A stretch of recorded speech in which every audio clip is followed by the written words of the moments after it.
Hello everyone, I am back with yet another episode of the Back to School series with Varnika.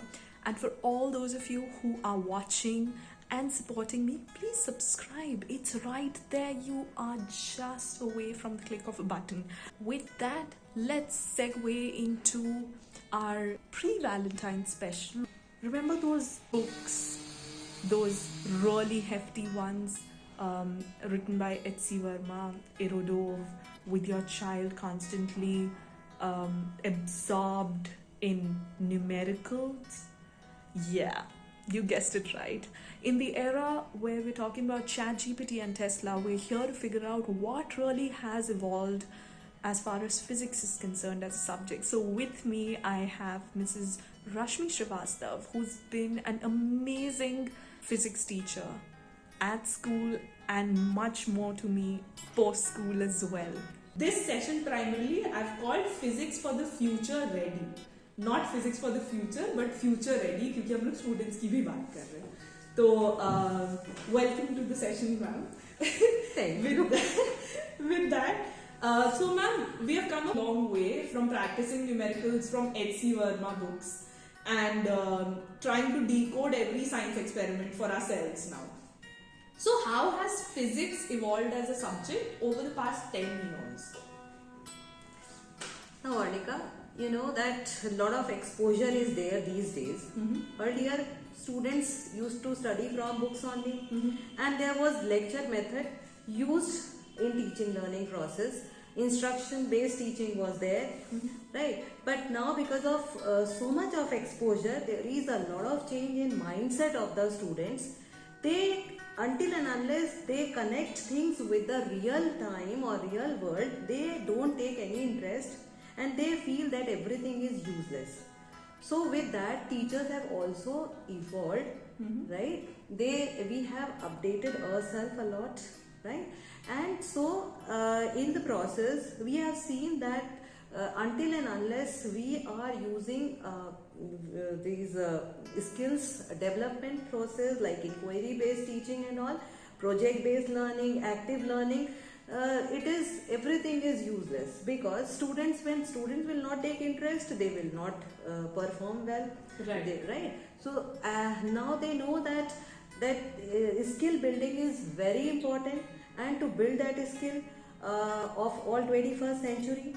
So inquiry based teaching has now taken up all those old methodologies which we were using earlier. Now they can by this particular pedagogy, using this pedagogy, children, they can connect themselves with the real world, right? They are doing a lot of explorations using the method of problem solving, right? And with which actually they are building all 21st century skills, critical thinking, creativity, then communication, collaboration, all these comes in this particular method.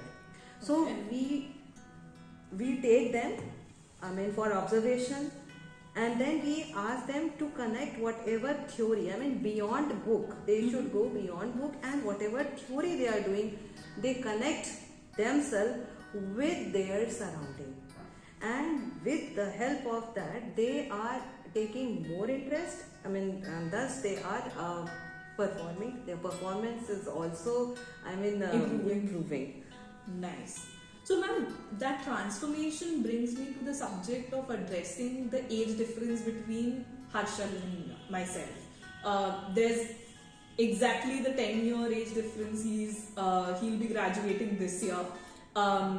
So that brings me to the question, what is the difference in your teaching style between the time you taught us versus how you teach them? Are there viral examples that you take up from day-to-day references so that they can understand the subject better, maybe get attracted to the subject more? Right. Like earlier when I was teaching you, we were more into books and all, as I told That's you. True. Right? Yes. But now what happens, suppose we have to take energy chapter. Then instead of making them sit in the class and giving them instructions, discussing with them in the class itself, we used to take them out. We ask them to find out, I mean, whatever they have done or read, they read once the chapter. We ask them to read once or go through some video. We give video links, and then after that, we ask them to observe in their surrounding how they can relate their topic with that. Like very recently, we took students for this visit in the school campus itself, and then they found this gardener. He was working in the garden, cutting this grass also with using all old methods, and the machine he was using, it was creating a lot of pollution, lot of smoke was there. So what they thought is to why can't we use some method by which this pollution can also come down and we can save energy also, because they were doing that chapter right in the class. So they thought, why can't we use some solar energy in doing so? And one more thing was there, like when that empathy part or SEL part also we are taking up as such, we are taking up now. So they thought, I mean, it was a very hot sunny day and that person was working like that without any shelter and all. So they made one solar grass cutter. Right. Nice. And then that solar panel was of that much size, which was actually giving shelter to the gardener. Right. So he was very easily cutting the grass. Secondly, this solar panel, so naturally it was one-time investment, and that is how, I mean, energy saving is also taking place, and it is a clean energy source, so there was no pollution also, and you know that students were very much, I mean, they were so happy after making this. Even we have donated it to the community. One is already donated to the community and the other one is patented also. We have got patenting also on that. Oh wow. So naturally they get motivated while doing this type of, this is now the new or the you can say method of teaching, learning, or a different way which was earlier, and now this is the big difference. Big difference. I know, I mean, I would have loved if we could have experimented in this way. So ma'am, it gives me immense joy even when I hear about external initiatives like Atal Tinkering Lab, or you spoke about patents for the solar project that the kids worked on. So at a time when there is constant effort being put by teachers to help students get on board with usual subject concepts through virtual experiments or possibly simulated experiments or simulations online, how can you, if you could just walk me through how going beyond the usual curriculum by adopting these initiatives helps improve the personality or add on to the personality of students? Very right. I mean, Varnika, this pandemic time made us also learn so many things, and it was again, as I told you, all 21st century skills we are inculcating, we are incorporating them in the usual regular classrooms now.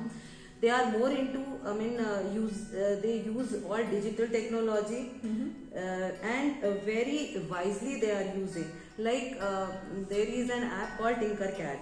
Like there are various simulators.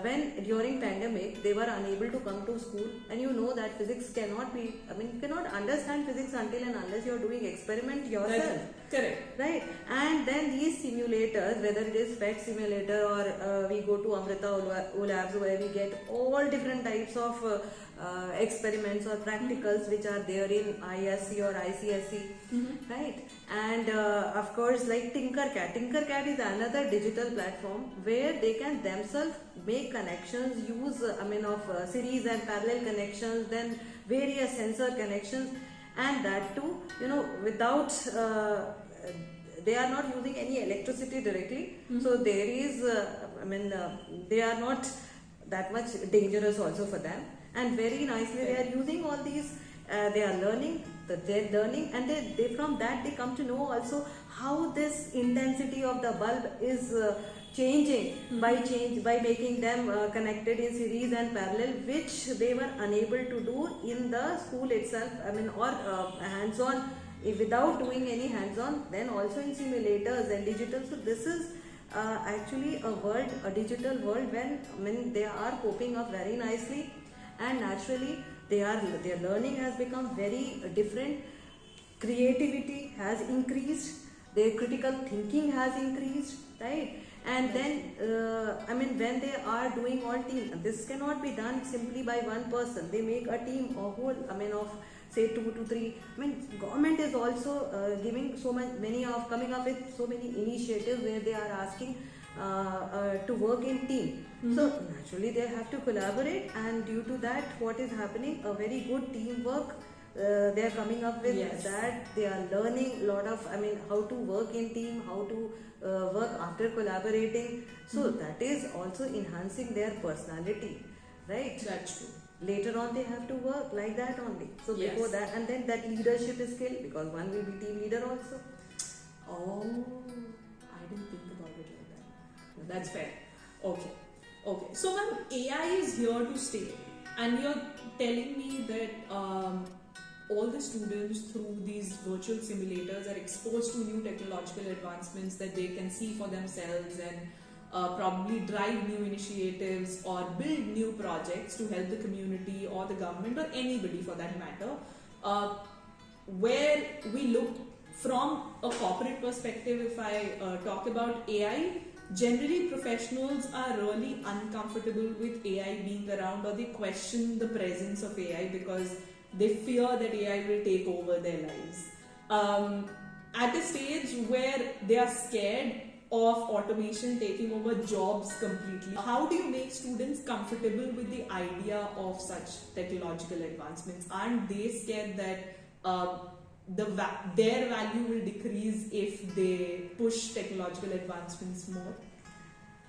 See, if scaring is only when you tell something, when they start learning anything from that perspective, that okay, if AI will take over, then there will be a problem for manpower, because manpower there is a good huge population in India. So what will happen, right? They that is a different thing, because there are so many process, and sympathy, empathy, that is also working. You cannot say that everything will be taken over by AI.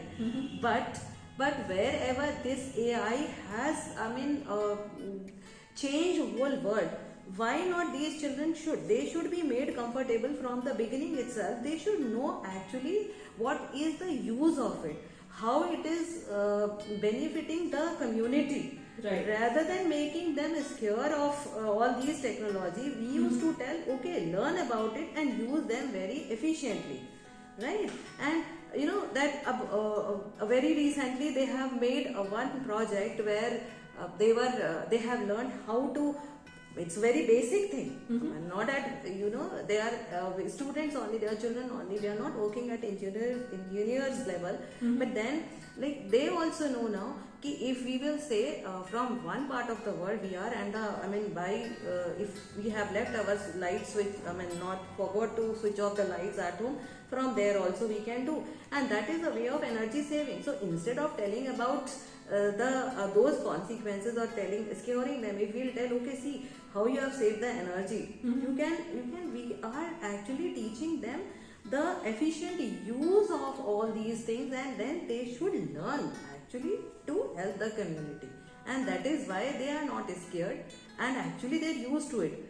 They are used to it now. They know, basically they know, these children, those who they don't want to become engineers and all, they also know the use of sensor. They also know what is Makes AI. sense. Yes. They also know what is AI. Otherwise, when those children who have to go for commerce, they are doing commerce or going to some other streams, they are not interested in at all taking up tinkering and all later on. They also know about basic things, so they also know, and they should know about it. Then only they will make use of such type of technology efficiently later, in the later part of their life.